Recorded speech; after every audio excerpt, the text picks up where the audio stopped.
Oi, gente, como vocês estão? Esperamos que bem, certo?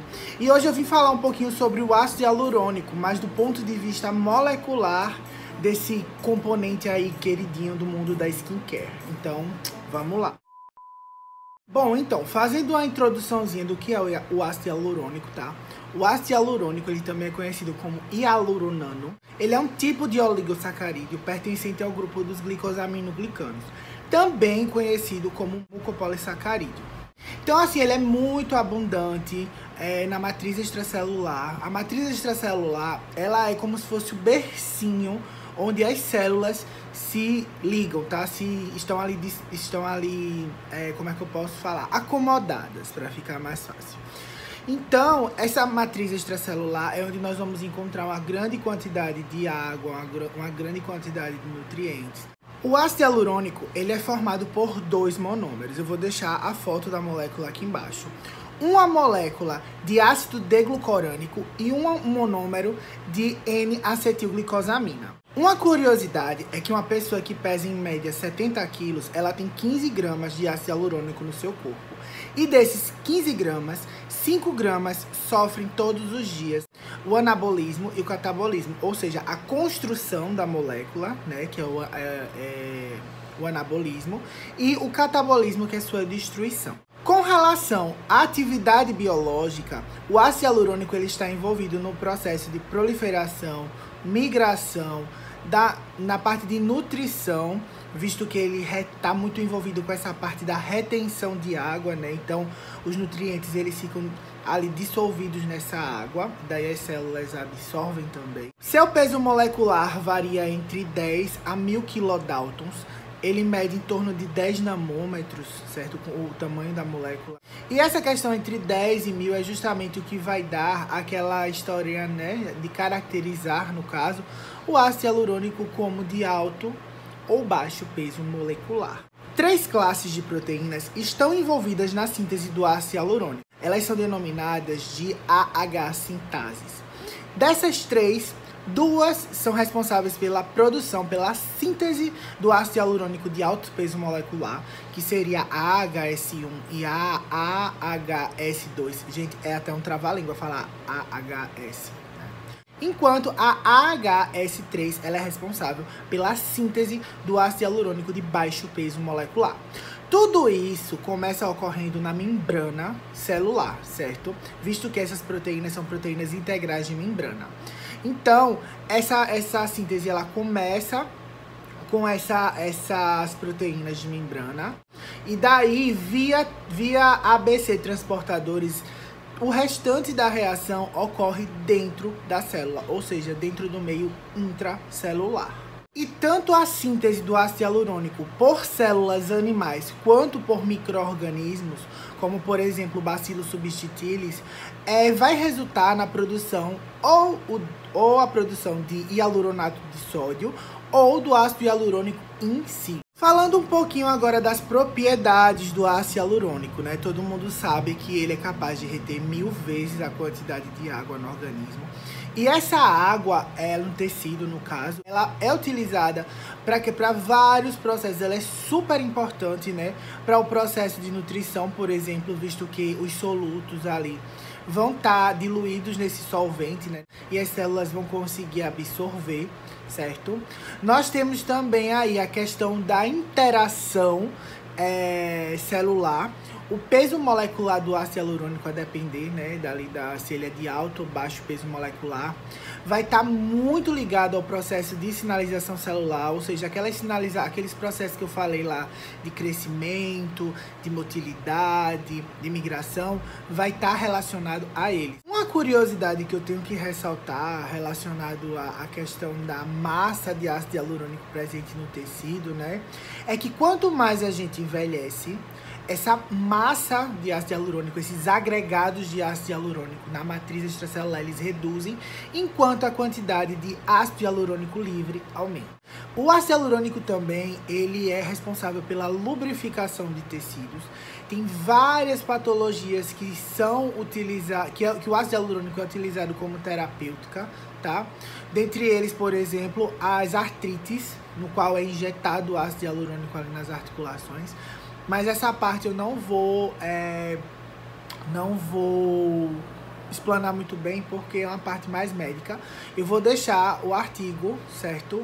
Aqui embaixo a foto, mas vou deixar lá no link, na bio, para quem tiver interesse em saber mais a fundo outras aplicações do ácido hialurônico a não ser na pele. Além da lubrificação, o ácido hialurônico também está envolvido no preenchimento, né, da pele, como a gente já conhece muito bem.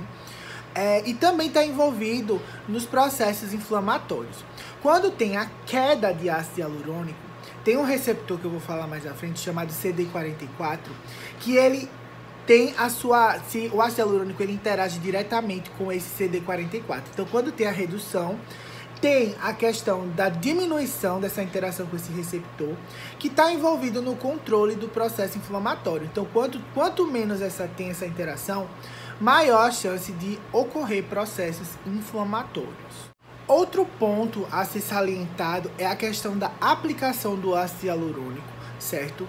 Na engenharia de tecidos e como droga regenerativa. Com relação à, digamos, ligação, né, do ácido hialurônico com processos celulares, tá? Com a interação celular, existem 3 receptores, mais precisamente 2 deles são bem estudados, assim, é bem conhecida a sua relação do ácido hialurônico com esses receptores, sendo o CD44 e o receptor para a motilidade mediado por hialuronato, os mais estudados, especialmente o CD44, e o molécula 1 de adesão intracelular. Falando agora um pouquinho, né, do nosso medo, da nossa questão do medo da degradação dessa maravilha que é o ácido hialurônico. Ele é degradado por um grupo de enzimas denominados hialuronidase. A maioria delas está envolvida mais no processo de formação de tumores, certo? Mas existem 2 tipos de fatores. Tem os fatores que são adversos, né? Como, por exemplo, alteração no pH, temperatura, radiação ultravioleta. E também nós temos os fatores que são os não enzimáticos. Aí a gente vai ter a utilização de ácidos, né? A acidificação do meio, por exemplo.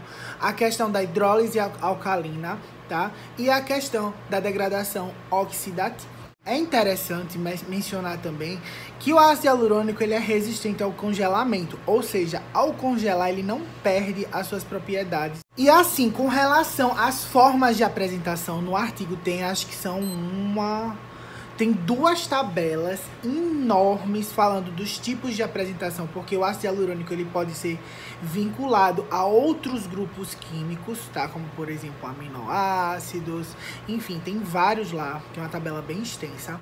E também essas tabelas falam, né, tem lá descrito na tabela, para que é o ácido hialurônico naquela formulação e qual a indicação, né? Tipo, qual é o ponto que ele vai agir e a sua finalidade terapêutica. Então é bem interessante, essas tabelas são bem legais para quem quer ver lá. Tem inclusive vários nomes comerciais de como eles são encontrados aí no mercado. Então assim, só mencionando que o ácido hialurônico não está relacionado só à parte anti-idade, né, que nós tanto amamos.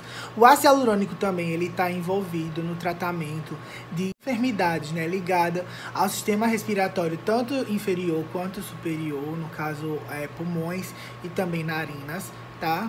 Toda essa mucosa aí do sistema, desse epitélio e mucosa do sistema respiratório. Também está ligado à parte de tratamentos cutâneos, tratamentos oculares, oftalmológicos no caso, tratamento de câncer, tratamento de artrite.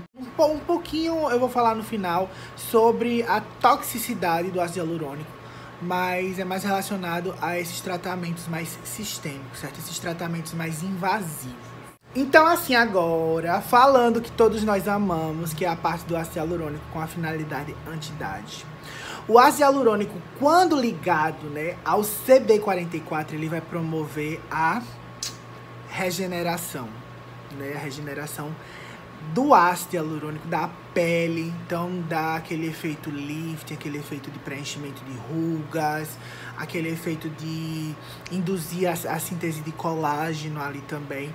Então tem essa maravilha. outra coisa super importante é a questão, né, da retenção de água que o ácido hialurônico promove. Como ele é um oligosacarídeo, né, ele tem esse aspecto de açúcar, ele é um açúcar.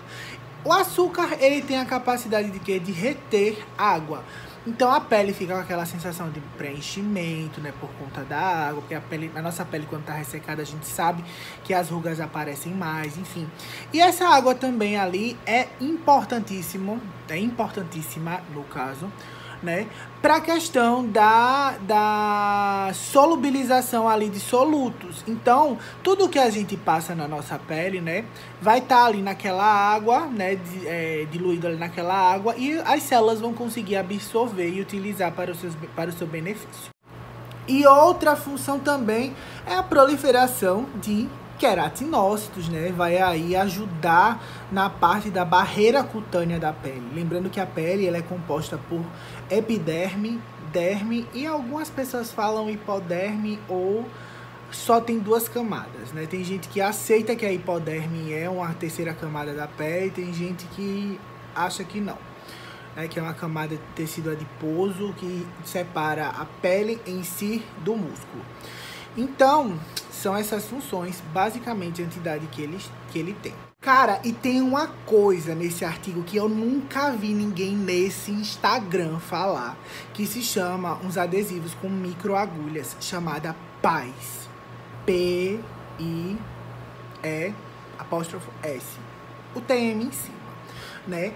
Que são adesivos que nessas agulhas, eles têm ácido hialurônico que carreiam, no caso. O ácido hialurônico, ele é um ótimo carreador, né? Como eu já tinha falado naquelas tabelas lá, tem falando várias ligações do ácido hialurônico como carreador, de inclusive substâncias anti-envelhecimento, como por exemplo o hexapeptídeo 8, tá? Que está muito ligado à parte da síntese de colágeno, certo? Que tá aí relacionado à firmeza da pele, preenchimento. Então é muito, muito, muito legal. Eu não conhecia essa tecnologia. E nessas agulhas também são colocadas, né, substâncias anti-inflamatórias, como triterpenos, por exemplo, que vão ali reduzir a inflamação na pele. Então, assim, é muito, muito, muito, muito legal.